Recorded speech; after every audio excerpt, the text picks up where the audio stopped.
In this video, we're going to be covering the upper limb tension test for the median, radial, and ulnar nerves. The criteria for positive neural tension are a reproduction of the patient's primary symptoms, so is it the symptoms that they're coming in with, and then does it change by moving a distant component?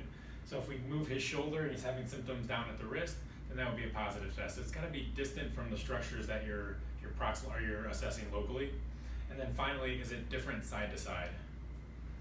For the median nerve, everyone has a slightly different way of testing it. What I would recommend is finding a way that's consistent and reproducible for you, and then documenting it and measuring appropriately. So if the steps are, if I do the shoulder first and someone else does the wrist, that's okay. Just be consistent with your own practice.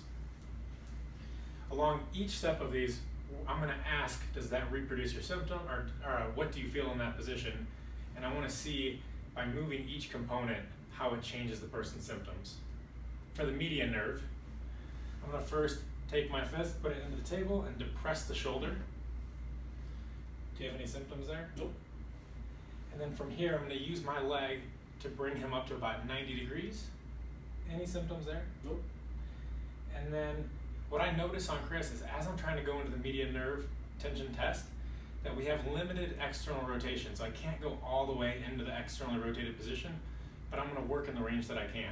And I'm going to make a note of that. So from here, open up your palm, and I'm going to place my hand over his thumb, index, and middle finger, because that's going to bias the median nerve. Any symptoms right there? Maybe a slight stretch in the forearm. Slight stretch in the forearm. He has a slight stretch in his forearm, so I'm going to take my hand off of the shoulder component. Does that change it in any way? Yeah, it's gone. So his symptom go away. Now, if that was the symptoms that brought him in, and it was different side to side, then that would be a positive test because it's different by moving the distant component. For the sake of the test, we're going to keep going. So I take tension. He starts to feel it in the wrist, or let's say he's not feeling it in the wrist. Then I'm going to keep moving the arm out until I see it reproduces some symptoms. Most likely, he's going to have some neural tension along the way somewhere. The key is it reproducing the symptoms that they're coming in with? That's the median nerve. In the same position, we're going to do the ulnar nerve. Again, depress the shoulder. Are you feeling any symptoms?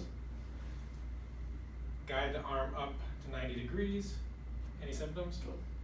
Now, instead of opening up the palm on the median nerve, I'm going to turn it back and then bias the fourth and fifth fingers. So open up your hand.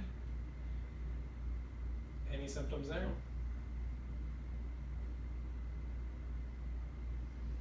And then what I'm doing is keeping the wrist extension and then moving him further into elbow flexion. A little stretching in my ulnar wrist. So he has some along the ulnar side of the wrist, and then I want you to side bend your head towards me. Does that take it away at all? Maybe it changes it a little bit. And then side bend away again. Does that make it worse? Maybe a little bit. So what we're looking for is any distant component along that pathway of the nerve, trying to change those symptoms. So we've done median, ulnar, and now we're going to do radial nerve. For this one, go diagonal on the table, Chris. So I have his shoulder close to me, so I can depress it with my body, and it just gives me more use of my hands.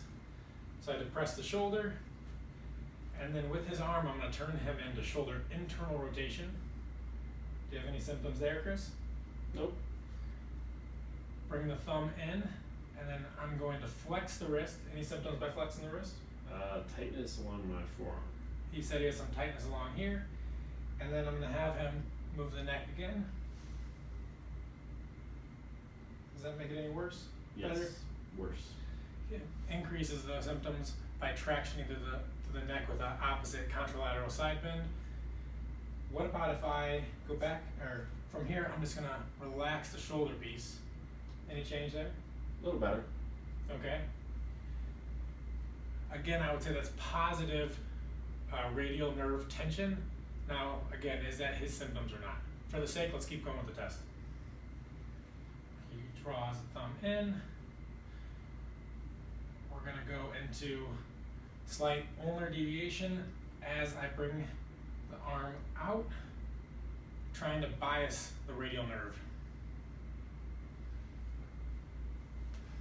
So in review, the 3 criteria for a positive test are reproduction of the primary symptoms, changes by moving a distant component, and a difference from side to side.